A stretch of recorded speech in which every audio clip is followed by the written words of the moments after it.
Hello and welcome back to the Inside Elland Road podcast. I'm Joe Donoghue and joined as always by YEP Chief Football Writer Graham Smith. I'd like to begin this week's episode by thanking Graham for logging on to record during what is his week off. Have you spent any time with the kids or have you found yourself exclusively on the golf course? The kids are still at school, so I'll see them when I have to see them, which is outside the school hours. I have been on the golf course a little bit, played the golf of my life, and then spent the evening icing my knee. So that says it all about the age that I have now reached. But the weather's been absolutely lovely for it, and I just thought, you could do with a week at the wheel, just for your own future development and benefit, and you've earned it. And, you've had a fair bit to go at as well. Yeah, you sure can pick them weeks to have off. There's been quite a lot going on from a Leeds United perspective. We've had Gabriel Gudmundsson signing from Lille in a £10 million transfer. There's been a transfer back and forth with Newcastle over Sean Longstaff. And it's been the first, it's been the first day, but also the first week of pre-season training. Leeds, the majority of the squad, aside from Matteo Joseph, Willie Gnonto and Brendan Aronson, who've all had international duties, they're all back at Thorpe Arch. So yeah, plenty of meat on the bones to pick through in this week's episode. I think we should begin with Gabriel Gudmundsson, though, the new left-back signing from Lille. What do you make of that deal? I thought when you said meat on the bones, you were going to talk about Patrick Bamford's new biceps. Yes. Have you even done bicep curls if you don't wear a vest to show everyone? What would be the point? He's obviously been doing some t-shirt training over the summer. It did look quite big. Gabriel Gudmundsson, one of those that we knew was kind of going to happen before, days before it happened, because he flew in that not so subtle flight pattern between Stockholm, Lille, and Leeds Bradford Airport. Not as one club source, tongue in cheek, put it to me, a very popular holiday route this time of year, a very specific route for one very specific person. But then, of course, they needed to finalize the deal and get it announced, and it took a few days. It almost doesn't entirely, but it almost takes the sting out of transfers a little bit. And by the sting, I mean the kind of the excitement and the fanfare, because fans are already, like, if they know someone's flying in for a medical, then in their minds, unless amical cuisance happens, it's done. And so they're on to the next one. They're already saying, bring me Stack, bring me a 6'20" goalkeeper with a beard and a bald head. So they're already a little bit over Gudmundsson, but I don't think we can gloss over the fact that left back has been the problem child for Leeds United. Number 10 and left back have been the two positions that they've really not got right in recent years. Junior Firpo in the Championship was great, but he wasn't really for the Premier League at first when he first arrived. Alioski was great in the Championship and all right in the Premier League, but not great. And, Stuart Dallas had to plug a gap there, like he had to plug so many other gaps there. And this one really needs to pay off, doesn't it? We know he's an attacking player. We know that he carries the ball well, but he'll have to do a bit of defending too. And that's probably where the question marks lie when it comes to this signing and the Premier League. But I don't mind it. I don't mind them going for an attacking fullback at all. I think that shows that they'll still try to play some football. That it's not just going to be giant ball at Elland Road next season. Yeah, you described it as great big lads United last week, and Gudmundsson, I believe, is 5'11". He seems to have a good attacking streak in him. He's got European experience. He mentioned that in his introductory interview with the club, that he'd like to sort of bring that expertise or experience to the squad, which it doesn't really have that. And as well, we're what 3-4 days into preseason, and you could say that Leeds have got their starting defence sorted for next season, which, yes, defences are typically less sexy than attacking players, but you need a strong foundation to build from, or a strong basement, as Daniel Farke might say. We haven't had a Farkeism on this podcast for a while, given that we haven't spoke to him for a wee bit. But Yeah, if you look at it, Gudmundsson on the left. I mean, four very good options at centre half with Bijol, Struijk, Rodon, and Bornau, and then Jaden Bogle on the right. And again, not forgetting that Sam Byram also signed a new one-year deal at Leeds for the upcoming season. He will firmly be backup for this team this season, as he has been for the past two. I wouldn't expect him to play as much as he did in the Championship, but there's scope there for him to make an appearance. Boyhood Leeds United fan playing in the Premier League, it's always a good story, isn't it? I understand some fans' frustrations that Sunderland are signing X, Y, Z players, and we're giving Byram a new deal. Yes, but you've got to view it through the lens of, okay, well, it ticks a lot of boxes. You need homegrown players, and if Leeds are going to, for example, for the number 10 position and number 9, Leeds are going for, say hypothetically, Leeds are going for players who are currently in Europe. They're not homegrown. A player like Byram, just ticking that box in your 25-man squad, because you need 8 homegrown players. It goes a long way, because it means that you can then target those non-homegrown players, rather than thinking, okay, well, we've got 7, and we need a striker still. We're probably gonna have to go domestic, and the players from England tax usually amps up transfer fees. So yeah, I think the defense is looking in good shape. I wouldn't rule out another arrival defensively, because there's so much more of the window to go. They might decide that they need a little bit more cover, but yeah, I think it's in decent enough shape as it stands. Yeah, I would like to see a little bit more defensively, and obviously a goalkeeper is Yes, a of course, hugely important part of the puzzle. But happy enough with the defensive core as it stands.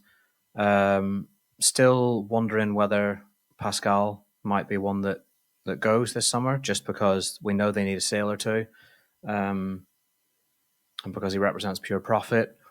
But happy enough for now.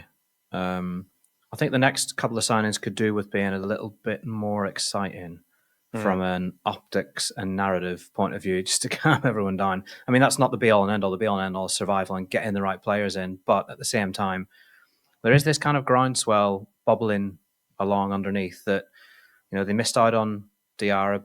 Now, whether or not the valuation was, it's neither here nor there. That was a target that Leeds had. He was on a short list and he went elsewhere. Noah Siddiqui, equally, Leeds didn't bid for him, but they were looking at him. He went elsewhere, just so happened to go to the same place as Diarra, which wasn't ideal. Longstaff is probably proven a little bit more problematic than you might have anticipated, given that Newcastle surely need a sale.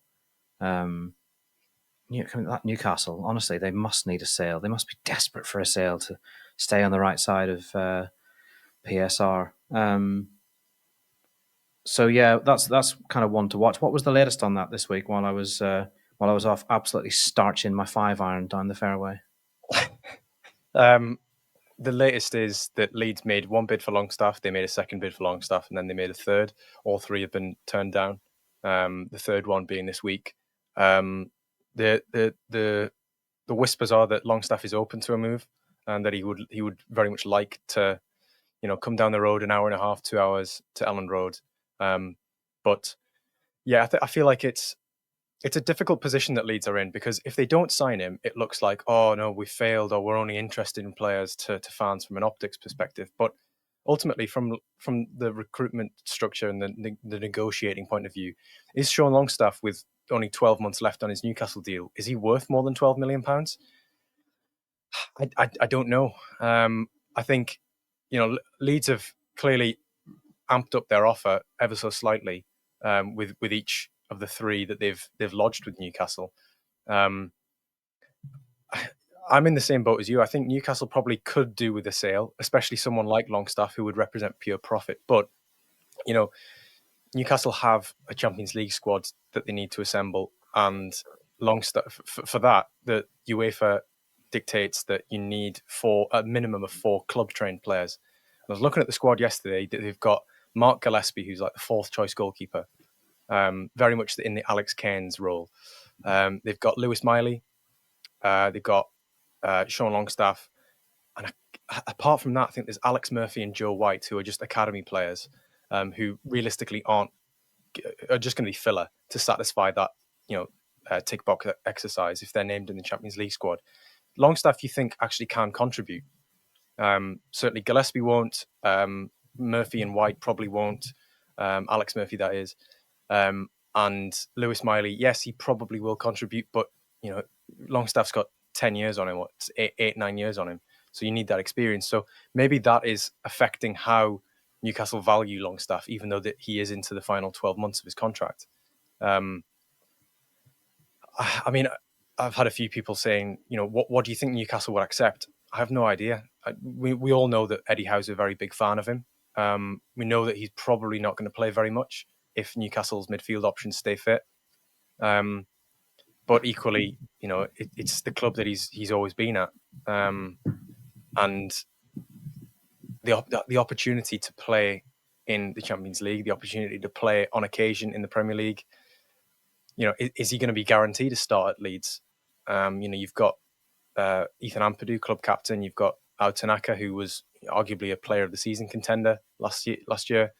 Ilya Gruev, if he stays put, there's competition there. It's not a foregone conclusion like Gudmundsson that he's just going to walk into the starting 11. I do sympathise with Leeds on that one, because it seems as though they're reluctant to go too high and overpay, like a certain Northeast club have been doing, or at least have been, in my opinion, for their players. But equally, they need to be seen to be, being aggressive and doing business, because ultimately the squad still needs work doing to it before the season kicks off in about 5 weeks. I absolutely agree. Newcastle have been wildly overpaying for players. You're right. What if Leeds just said 10 million and 1 penny? 10 million actually, and 2 pennies. Well, Graham, maybe that's what the negotiations have been, but they actually offered 10 with 2 million in add-ons. So there's a lot of pennies to add up there before you get to 2 million. What do you think the add-ons? What do you think the add-ons amount to? Staying up, scoring, I don't know, 8 goals, playing appearances, playing 30 games. Winning the Carabao Cup. I mean, that would be great for Longstaff. 2 Carabao Cups in back-to-back seasons. That'd be a nice little achievement for him, because obviously Newcastle won it last year. Let me tell you how much I care about the Carabao Cup next season, Joe. Not a jot. Not a jot. I feel like Leeds are caught in this tension between, like you say, not wanting to overpay because they've got money that I think what they're trying to do is save money for the top end of the pitch, where they're going to have to spend big on a striker and possibly a 10 and probably a winger. And those players cost the earth generally. So you don't want your kind of unsexy, athletic, runs around a lot, will tackle a lot, will do fine on the ball. You don't want them to cost you 15 million upwards, really, do you? You don't want to be spending 30 million on a player that's not really going to... I mean, is he going to be a match winner for you? Probably not. But he might well make a difference. And the other thing that they're battling with is time, because they go to play Manchester United in Stockholm in just over a week, and then they're on the training camp in Germany. You really do want to have another couple of faces in before then. You don't want to be playing too many preseason games thinking, well, he's not going to start and he's not going to start. These are placeholders, because the team's not gelling then. You're not getting that cohesion. And then you're starting to run the risk of not hitting the ground running at the start of the season. And then on top of all that, you've got this kind of this concern, this narrative around the club that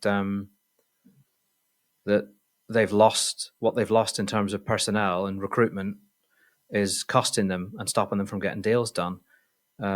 I would, if they get the right players in and they stuck to their guns all summer and didn't overpay, I think it would be incredibly admirable, sensible, and we'll look back on it and say, fair play, like, well done. You showed resolve and you didn't put the club in financial peril and you saved money for the right players. But if they don't get the right players in, or it runs too late into August and they get off to a poor start, it will reflect very poorly indeed. So it's all about the end is going to justify the means, isn't it? Either way, and that's what they'll be judged on.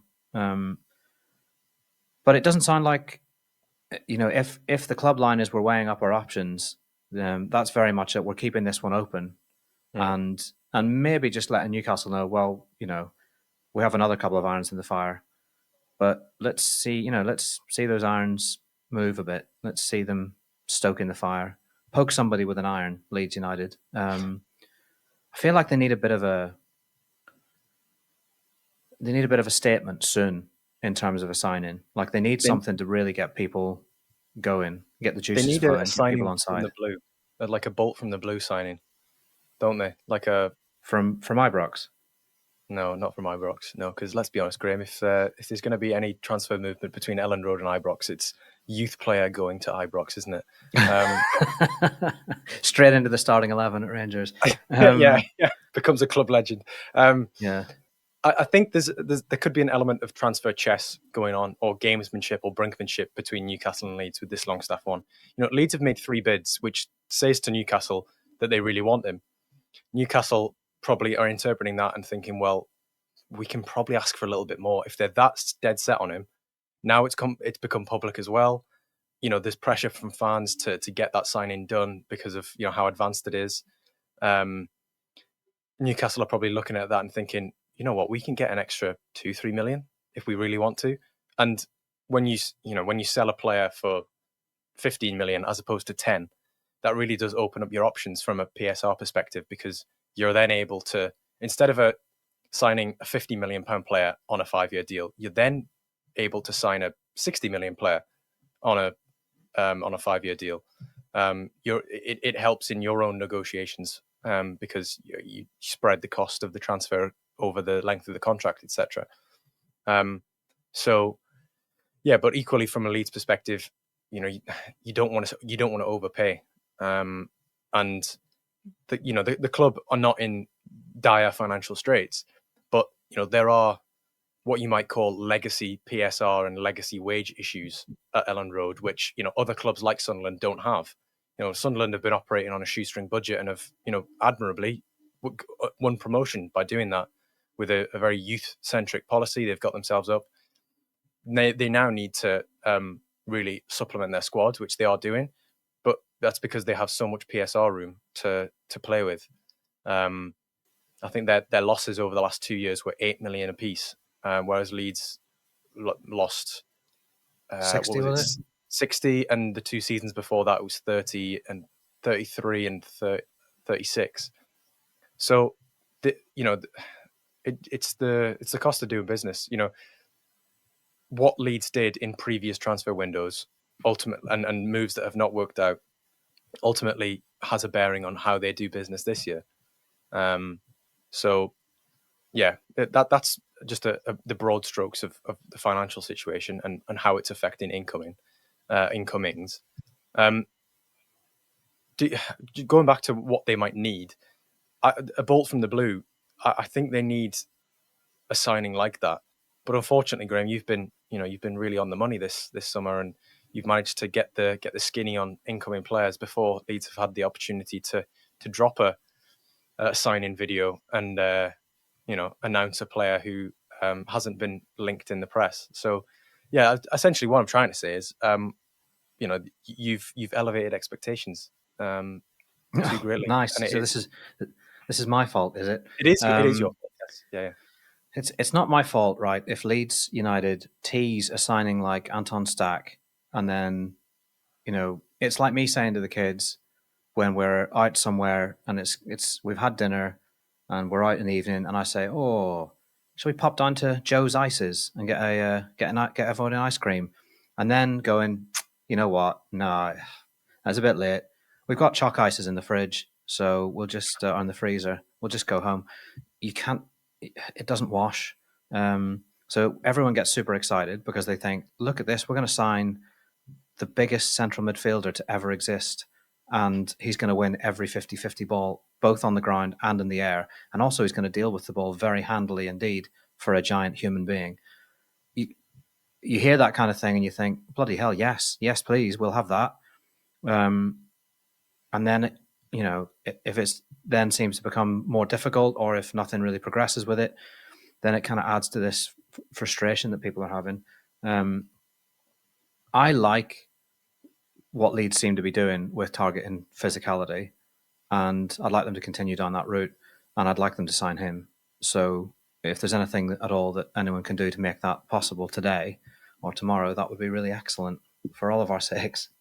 Yeah, it'd be quite handy, wouldn't it?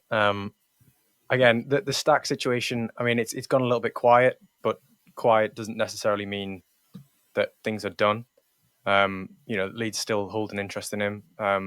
As far as we understand, it's not like bids had been put forward to Hoffenheim. So that one is maybe a little bit less advanced. Certainly the interest is there.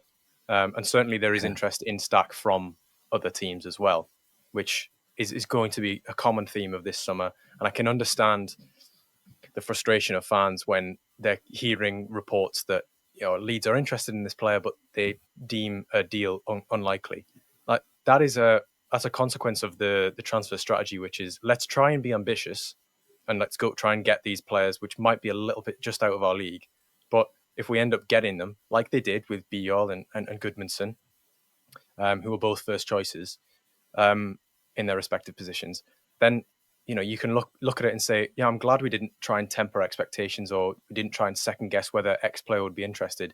We've tested the water for whatever reason. Sometimes though, when you test the waters, a selling club might publicize that to journalists that they're friendly with in whatever country that is, and then that gets picked up by the English media, and then it's like it's out in the open then. So yeah, ultimately it's the end of the window will determine whether Leeds have been successful. I think they've made good progress so far. Yes, it might be slow progress on key positions, but just try and view the transfer window through the lens of it's not done yet, and it's like nobody wins any prizes for having the best window on paper. You know what I mean? It should be a prize for that on the pitch. Sorry? There should be a prize for that. It should be worth 3 points in the table. Well, I tell you what, if Gianni Infantino and probably Fabrizio Romano had their way, I think teams would probably get points for transfers. So enough of that. Anyway, we should be talking about players that are like a new sign-in, because everyone loves that. That is the one thing that universally football supporters love, is when a player comes back from injury who hasn't contributed for a long time, and probably still won't because he's getting back up to speed, and people say, God, he's like a new sign-in. Or if somebody, I don't know, had exercised, like, say, this is fanciful, but imagine a football club allowed players to leave on loan after relegation, right? Imagine that. And a player exercised that loan clause, right? And let's take it one step further. He exercised it twice, right, for 2 seasons. Imagine that player coming back. Joe, it's like a new sign-in. You are playing with fire, is what you're doing. There are people listening to this in the car on whatever day that they're listening to, and they've just merged into the Central Reservation through pure rage, fury. Fury at how you've described that. Would it by any chance would you be describing Jack Harrison?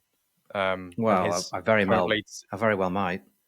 The Leeds situation. Yeah, well, he's back at Leeds.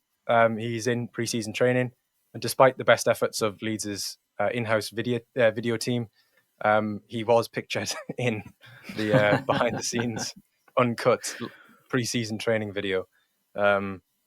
So, yeah, maybe that was clever, though. Maybe that was clever. Maybe that was let's make it really, really subtle, so people think that we haven't deliberately put him out there. People think we've accidentally done it, but then it's out there that he's back, and it's like understated and subtle.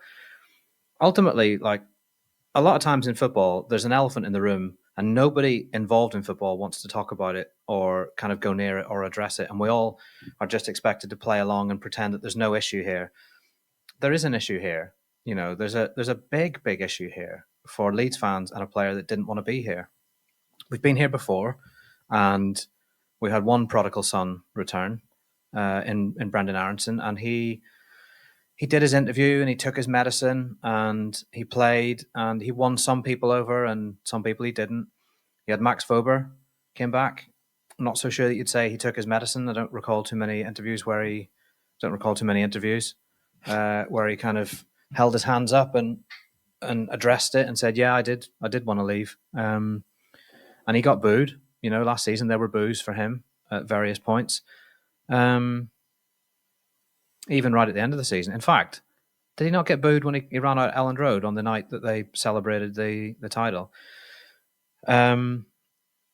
So yeah, there's a bit of an elephant in the room to address, and quite honestly, I think that the best thing for all parties would be for Leeds United to sell Jack Harrison and him to get a fresh start elsewhere.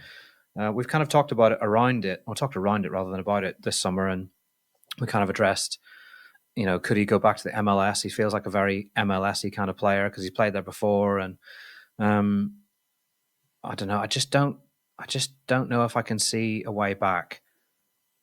It's slightly different to Aronson. There is a bit more to this one, and a little bit more has kind of gone on around it. There's an entire second season in which he was not at the club.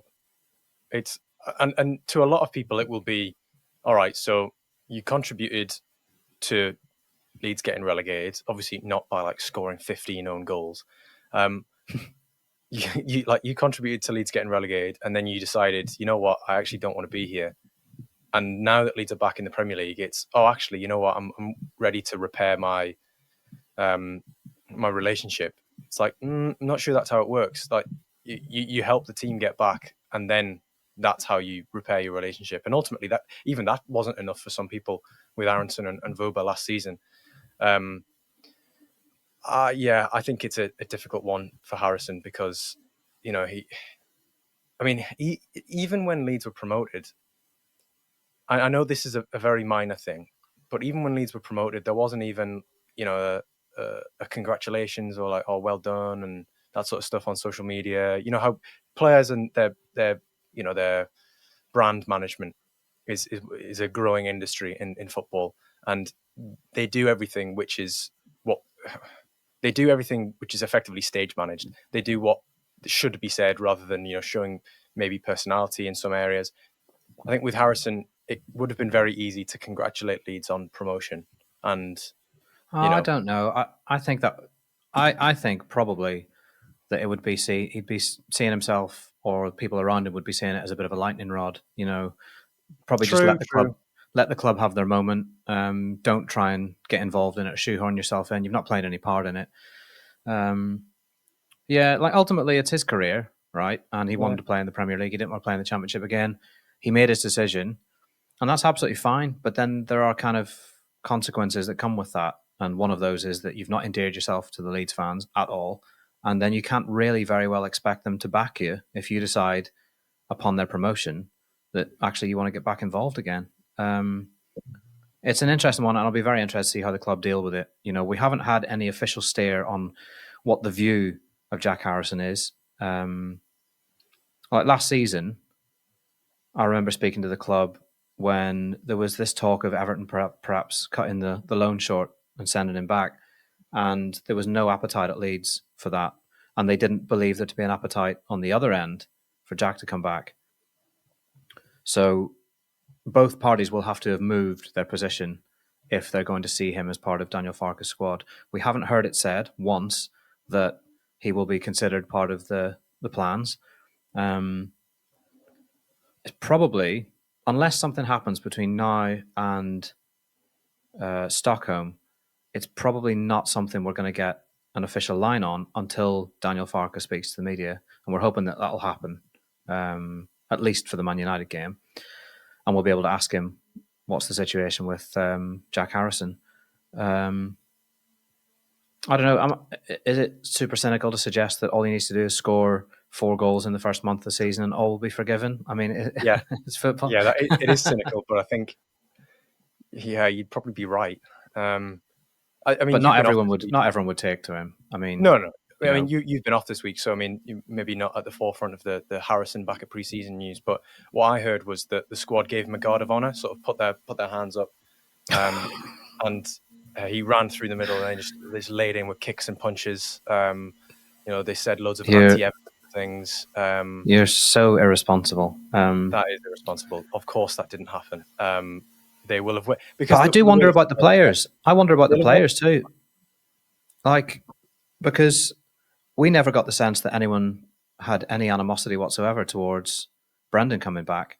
Now, it also has to be said that the old guard who kind of stayed after relegation, they didn't play much of a part under Farke in the first season, and then they kind of all started to slowly leave. You know, Liam Cooper, who said, "If you don't want to be here, sling your hook," in not so many words.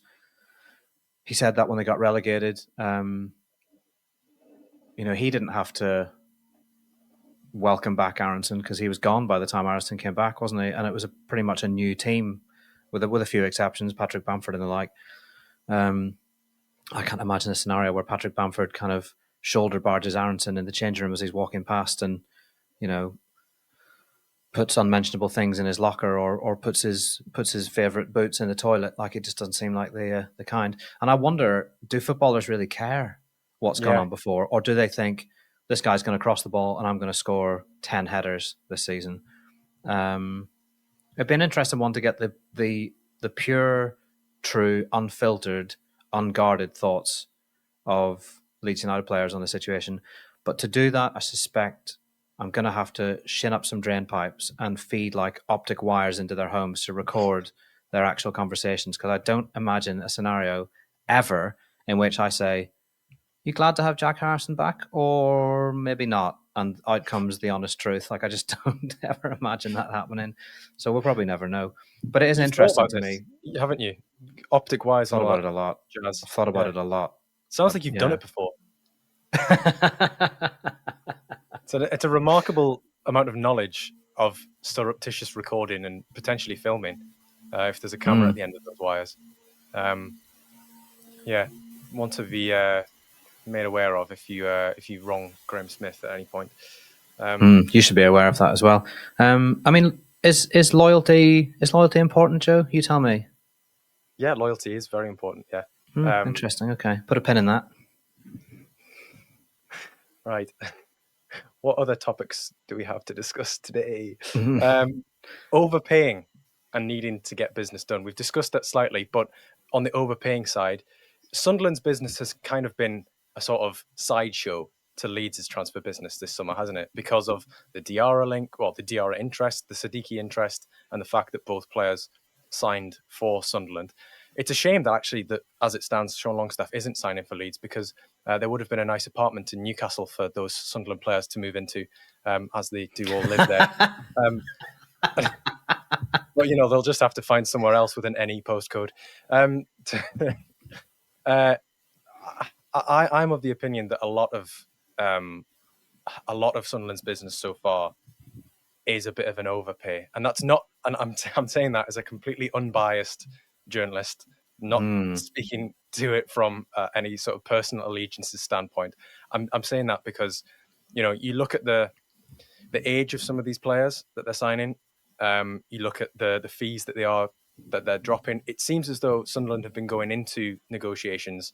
They've found out from the clubs that they're buying from what their asking price is, and they've just slapped the plastic down. They put the credit card down and just went, "Yeah, charge me." Is that necessarily the best way to go about your business?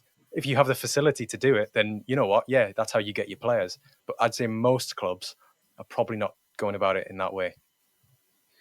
It is if you get the right players. Well, yeah. That's ultimately the be all and end all, isn't it? If Sunderland get the right players and they stay up, then they will thumb their nose at you. They will laugh heartily at you. In fact, I imagine a lot of Sunderland fans have bookmarked several things that you've written this summer. I did think, though, that they got the wrong end of the stick a little bit when you said about they're trying to make up a 20 whatever point deficit. The point that you were making was the quality of their squad last season was that many points worse than the quality of Leeds' squad. Yeah. That is what they need to make up if they want to stay above Leeds or get above Leeds in the Premier League this season. They need to overcome that quality deficit. And I think they're recognising that because of the recruitment they're doing. Very, very aggressive in the transfer window. Yeah, when we compare the work being done at Sunderland, Burnley, and Leeds, you'd probably have to say that Sunderland have gone for a bit more. Their transfer work's been a bit more high profile so far, hasn't it? Because of the fees involved, and because they are looking over their shoulder, stealing furtive glances at Adam Underwood's notepad, and then just copying down all the names and then going out and signing them. I haven't seen copying this blatant since the GCSE music exam, where I just happened to realise that I could see, I can't remember his first name, Gibson, ginger hair. He was sat to my right. I just noticed that I could see his page. I could see his answer, and it differed to the one I had, and he was much smarter than me. So I did what anyone would do. But in football terms, it has felt a little bit like Leeds linked with a player, Sunderland buy the player. So if I was Leeds, I would say I'm interested in someone absolutely honking, and I'm ready to spend, 15, 20 million on them, and then see if Sunderland buy them for 25. Don't get me wrong. I know copying is sort of the narrative. I do think that there's a reason that the type of players that Sunderland have signed have been on their watch list as well as Leeds. I think Sunderland's recruitment department, are very, very accomplished. They are, what they've done to get into the Premier League is very good. Same with Leeds. The recruitment department is, yes, while it might be inexperienced at Premier League level, the 49ers don't mess about. They would not have the people in those positions if they weren't utterly convinced of their aptitude in, being able to negotiate, in terms of being able to identify the player. Like Siddiqui is a very, very good player, but ultimately he's untested in the Premier League. Habib Diarra, undoubtedly a decent enough player, but untested. Would I spend near enough 50 million? Would I spend an additional 20 on Enzo Lefebvre, who, might find the physicality in the Premier League a bit tricky at times? Not necessarily. And I think one of the important points that we need to take into account with Leeds' business as well is that they haven't sold anyone yet. Sunderland sold Joe Bellingham for 30 million quid. They sold Tommy Watson to Brighton for 15, I think. So that they've, on top of the fact that they've had no PSR and legacy wage issues, they are able to spend that money as well. So, yeah, as soon as Leeds start selling, and don't get me wrong, I think there will be sales, or moving wages off the books like they did with Boba. I do think that's when we'll see maybe the more aggressive Leeds moves, as opposed to the solid and sensible ones. But that's also not taking anything away from the fact that I think, in particular, Biol and Gudmundsson have the potential to be really, really smart signings. Like they might be unspectacular because they don't cost £30 million or and above, but just because you spend a lot of money on a player is no guarantee of success. So yeah, we'll just have to wait and see. And yeah, I would like to make the point that, yes, Graham, when you said that my point about the deficit that Sunderland have to make up to Leeds was in reference to their the quality of their squad, and not that Sunderland are for some reason starting on minus 24 points in the Premier League, despite how much people might want that to be the case. That it was a creative way of trying to sell a different type of story. Max Vober, though, that's a blow. Feel like we never really got to know him. Werder Bremen? Got to see him. You know what? I can see why somebody would want to bring Max Vober in to their team as a footballer. He's got a good left foot. He's big. He's got a fairly good engine.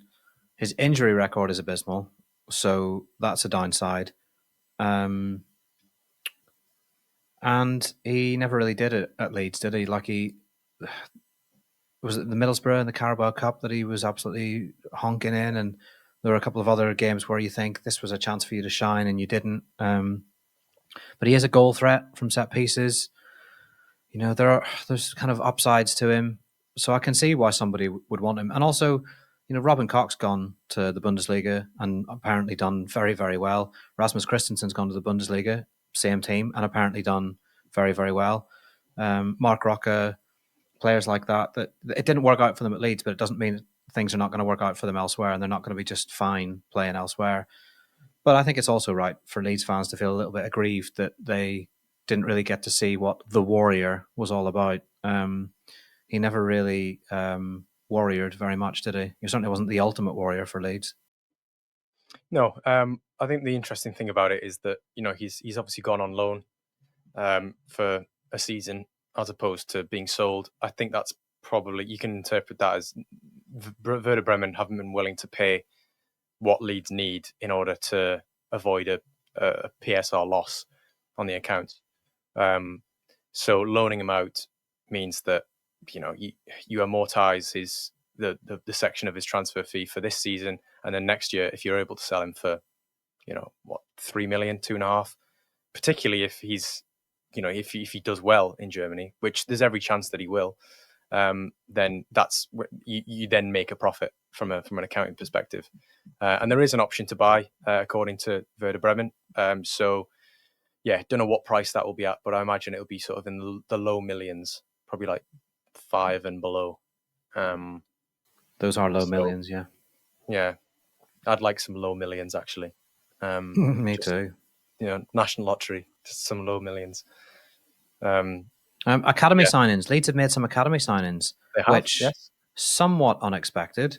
It's not that we thought that the academy was going to be mothballed entirely, but we certainly didn't expect a great deal in terms of incoming or high-profile incoming signings this summer, because all efforts and all pennies seem to be directed towards survival, which is probably a good and sensible approach. Tell me about these newcomers then.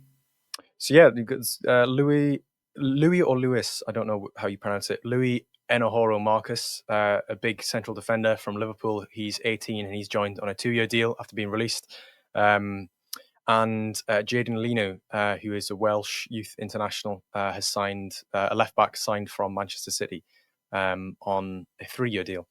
He's 17 at the moment. So the under-21s needed to be beefed up a little bit. And in particular, because Harry Gray's going to need some players to play with. If you're going to keep him around the place, you need a competitive team. And there's been a bit of churn at 21's level defensively, so you need players who are going to come in and play. And yeah, I mean, I don't know a great deal about them. I know that Enohoro Marcus is quite a unit. Linu seems to be a bit of an attacking left back. But apart from that, don't know a great deal about them other than, I don't expect that to be the last bit of under 21's business this summer, because last year there was quite a heavy leaning on the 18s playing up with the 21s. I imagine there'll be a decent amount of that again, but I can see them adding maybe a couple more to just bulk out that 21 squad. Yeah. DeBayo still hasn't signed that deal, as far as we're aware, that's on the table. But then again, Sam Byram hadn't signed his deal for quite a while, and then all of a sudden it was agreed, and he was back off holiday, and he was being hugged by a muscular, vested Patrick Bamford. So we'll wait and see on that one. I mean, I guess it's fair enough to be mulling over your options, thinking, is there actually a pathway for me here? I was thinking about this the other day. So in fact, I happened to play the last 2 holes at the golf course yesterday with the grandmother of a kid who's just signed a 2-year deal at Sheffield United, kid who went to school with one of my sons. And she was saying about how hard he's having to work, and how hard he's had to work at it. If you're an academy player, sure, you're going to be full of hope and optimism and belief in yourself and think, I'm going to make it. But you look across the game, like how many players are actually making it out of 21s into the Premier League and the Championship? It's very, very difficult. I mean, if you're at Sheffield Wednesday right now, you're probably thinking, I've got a right chance here because we're not going to be buying any players. Everything's an absolute mess. Players are going to be walking away. If I'm a decent academy player in a club like that, you're thinking, I've got a chance here to try and make a breakthrough. But even at Leeds, you think about players that came through the academy and that there was a buzz about and everyone loved, and they were consummate professionals. They did everything asked of them in terms of work ethic and application. They had versatility, but they still didn't make it at Leeds and had to drop down and go elsewhere. It just seems like an impossible task almost, unless you are an absolute elite talent. Like, unless you're an Archie Gray, making it from the 18s to the pro game is just a crocodile-infested ravine. Yeah, it's a good analogy. Just remind me again, what was the relation of this Sheffield United player to the person you were playing golf with? Grandson. Okay, so this was someone you were playing golf with, someone's grandmother. Don't make it sound like that. I'm just getting the facts. I'm getting the details. Look, the facts are that it was so slow. There was a competition on, which we didn't know when we booked, and my mate had to go off the course early because his dog was in the house and he didn't want to leave the dog for too long. He went off after 15. I played the 16th on my own. Then the 3-ball in front, including this grandmother, very kindly said, "Oh, would you like to play the last 2 holes alongside us?" And I gratefully accepted because that was a lovely offer. And we got to chatting, and it turns out that it was his grandmother, who we happen to know. So there's nothing weird. Don't turn it into one of your weird little things. There's nothing weird about this. It sounds a lot like something someone would say if it was weird. A bully's defense, if you will. Yeah. No, I'm glad you've had a nice week off. It's pleasing. It's pleasant. And I believe you got the rest of the week off as well. So thank you for joining for this 45 minutes, an hour out of your spare time. I know that you really do enjoy it, but yeah. Before we go, I do think we have to bring a little bit of Inside Elland Road transfer news to all the listeners and viewers. Unfortunately, this week's episode is going to be my last hosting the Inside Elland Road pod. Are you dying? Sorry? Are you dying? Oh, for God's sake! I can't believe. So I was going to try and come across really like somber and because genuinely it is, and heartfelt and genuine. And obviously you've got to come in with, "Are you dying?" I'm not dying. You'll be dead to me. I'm leaving the YEP in a couple of weeks. So this will be my last episode hosting alongside Graham. And yeah, I mean, it's not a decision that was taken lightly. It's one that Graham has threatened me with pain of death if I did make. But yeah, it's something which yeah, it's been difficult because this podcast is fantastic to engage with everyone who listens to it. I've had loads and loads of nice comments. I mean, Graham and I know firsthand from going up and down the country the number of people who come up to you on trains and stuff saying, "Oh yeah, we really love the pod." And yeah, it's been a really difficult decision, but unfortunately, yeah, this will be my final episode hosting. I think this has probably been the best aspect of being a Leeds journalist, has been recording this with Graham over the past 3-ish years. And yeah, I just wanted to say thank you to everyone who's made it possible, because if we didn't have any listeners, then we wouldn't get the time to record this every week. So thank you to the thousands of you that have been tuning in, have been watching, have been listening to what we've had to say on Leeds United. And also, I think it has to be said, a great big thank you to Graham as well, because as much as my inner narcissistic tendencies might have me just doing this podcast by myself, it is much better to have a co-host and colleague and friend alongside to be able to discuss all these things. So yeah, thank you to Graham as well. I'd just like to say I was shocked when I heard that you'd been fired. I was absolutely stunned. But I am glad that you've fallen on your feet. That's fortunate with your new gig, which I'm sure you'll tell people about in time. The podcast has been absolutely brilliant. But as I said the last time, Joe is dead. Long live the Joe. I will simply go and find another Joe and another Joe and another Joe. I envisage myself doing this at 70 with another Joe. It'll be Joe the 15th by that point. it won't be a problem for us. I'm sure it'll be fine. The podcast might take a slight hiatus because obviously quite a bit of traveling involved for myself this summer. I know, it's difficult, but someone has to do it. Someone has to go to Stockholm and Germany and Dublin, and yeah, we'll still have all the updates and whatnot on your social media hellscapes. But yeah, the podcast might take a slight hiatus until we can get back doing it again. I say we, not we as in him and I, we as in me and Anon at this stage. But it has been absolutely brilliant. It's been great fun. Well done, Joe. Well done. No, it has been great fun, and I'm genuinely really sad to not be continuing it. But yeah, without indulging too much, yeah, I think that's everything we had to cover from a Leeds United perspective this week. No doubt that whilst we've been recording, something new has broken that not Graham, but I will have to deal with when I get back to the desk. But yeah, thank you very much for listening. Thank you for listening throughout the years from me, and yeah. Hopefully, Leeds will make some more signings this summer, and Graham will be able to discuss them with Anon. Yeah, take care and bye for now.